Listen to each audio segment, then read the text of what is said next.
देखिए, एक जन भावना थी, लोगों के साथ काफ़ी समय से लगा हुआ था। लगभग 10 साल इस इलाके के अंदर संघर्ष किया, लोगों को जोड़ा, काम किए। लेकिन जो उम्मीद थी लोगों को कि इस दफ़ा भारतीय जनता पार्टी टिकट देगी और हम चुनाव लड़ेंगे, मैं समझता हूँ कि बहुत बड़ा उन्होंने ऐन मौके पे धोखा किया और कहीं ना कहीं इस चीज़ को डिरेल करने की कोशिश की गई कि किसी तरीके से डिक्लेरेशन ना हो और चुनाव ना लड़ पाए। लेकिन हर व्यक्ति की एक जन भावना थी कि हमें चुनाव लड़ना चाहिए और मजबूत होके जीतने के लिए लड़ना चाहिए, केवल लड़ने के लिए नहीं।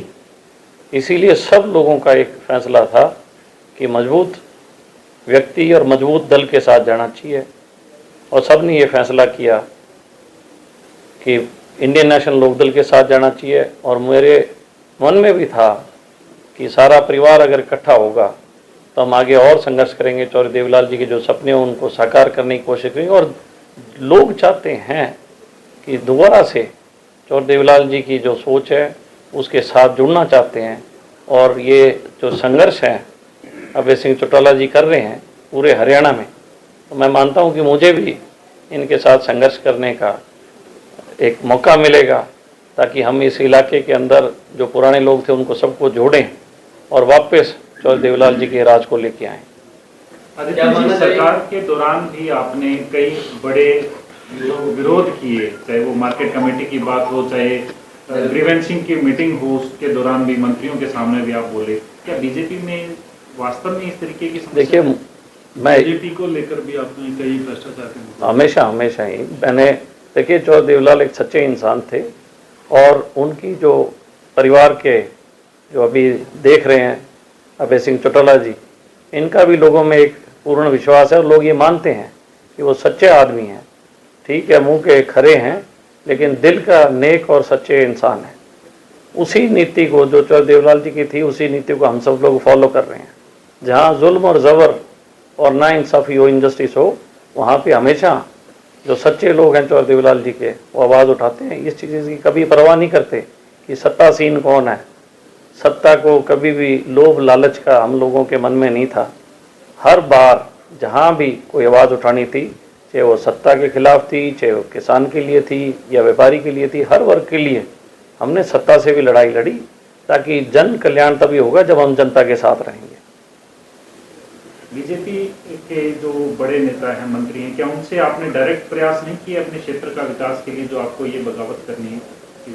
नहीं, मैंने बगावत नहीं की, ये तो उन्होंने धोखा किया है।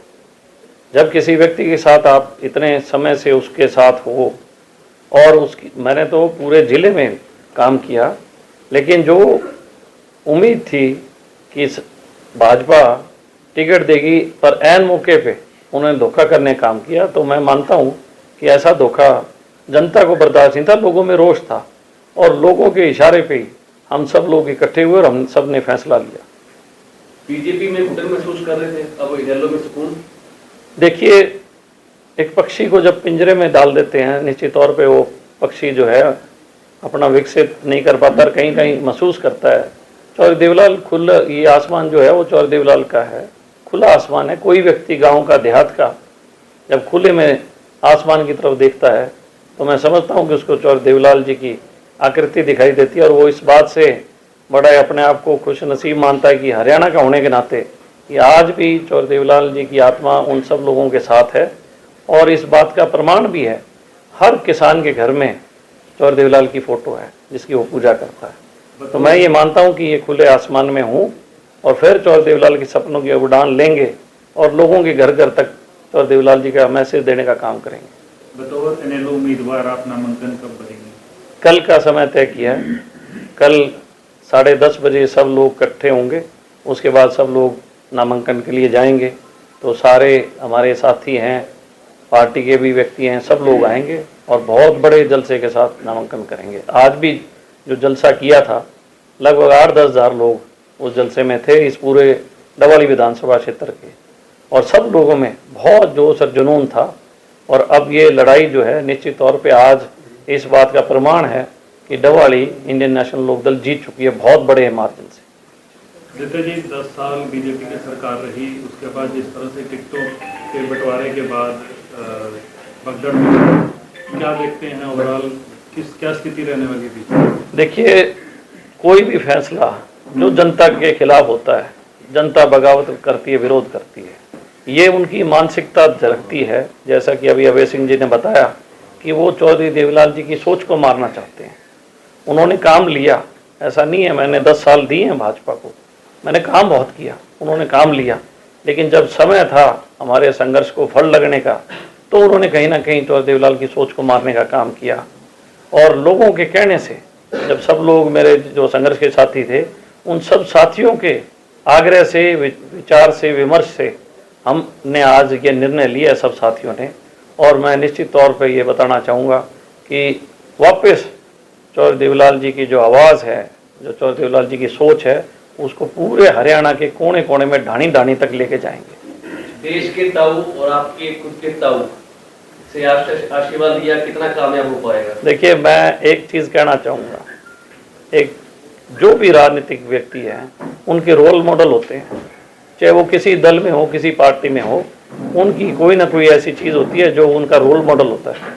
चौधरी देवीलाल जो थे वो दयालु, दयावान और बहुत ही विनम्र थे, वो मेरे रोल मॉडल रहे हैं। और इसके साथ साथ ओम प्रकाश चौटाला जी सबसे संघर्षशील व्यक्ति, सबसे ज़्यादा मेहनती। तो मैं ये मानता हूँ कि एक आदमी की सोच चौधरी देवीलाल जैसी होनी चाहिए, उसका संघर्ष ओम प्रकाश चौटाला जी जैसा होना चाहिए।